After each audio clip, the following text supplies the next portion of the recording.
Mr. Brand, please, Mr. Trinculo, what's your last name? Is that your first or last name? Is it your first name? Trinculo is actually a nickname because of my love of trinkets, of brightly coloured things, objects, objets d'art, anything really, anything that twinkles, sparkles, anything that a magpie might light its claw upon, that's where you'll find me. If I see something sparkly, even the glint in an eye of a fair maiden, I'm on it. That's my way, it's always been my way. So you can put me amongst any kind of filth, any kind of scum, and I'll repetition. You can't do that to me on account of your status.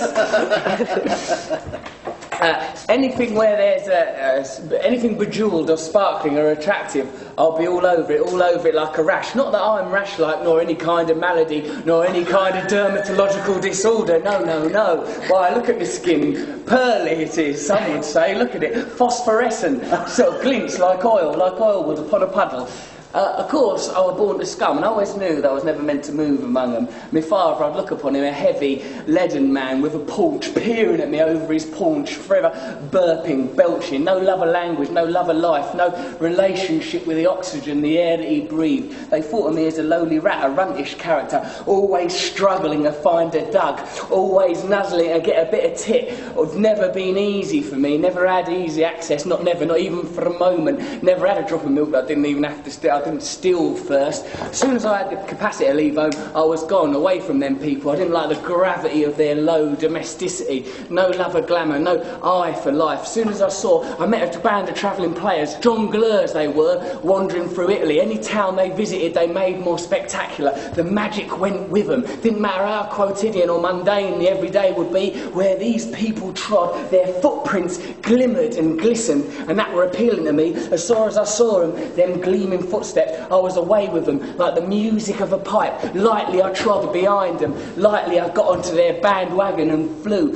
What I liked mostly, of course, about being a jester is there ain't no one so high that they can't be toppled, like the Tower of Babel itself, an offence to God, reaching right out there, touching at God's tippy toes, till, of course, that fell, and then Babylon. No one could understand each other, but I understand everybody. I can communicate with the highest, communicate with the lowest. There's nothing I won't laugh at, nothing sacred to me. There ain't no God, there ain't no religion. There's nothing out there that helps us or cares for us or wants us to succeed.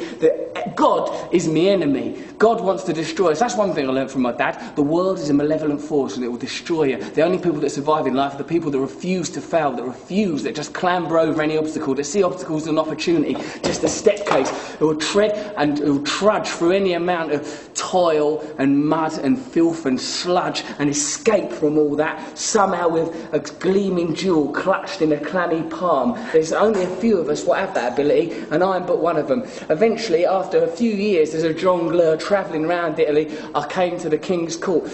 I took a very great risk that day for the people that we were doing Pulcinella, a very poor production, very shoddy, low costume, terrible script, awful, going very, very badly it was. The King almost nodded off, and as he went into his slumber, a little bit of saliva fell from his lips. I leapt forward, snatched it so as I did from his jowly chops. The King, for a moment, everything was suspended. You could hear a clock ticking if clocks had been invented yet, but they hadn't have been.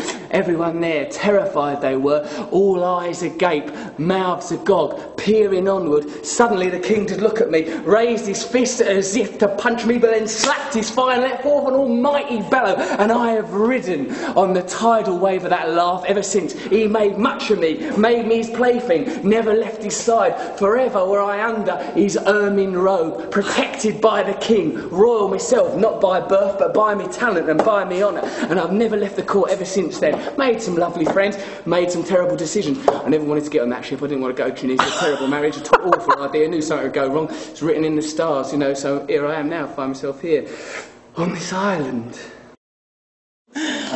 You're the only person I know that can do that. Ah, that's good.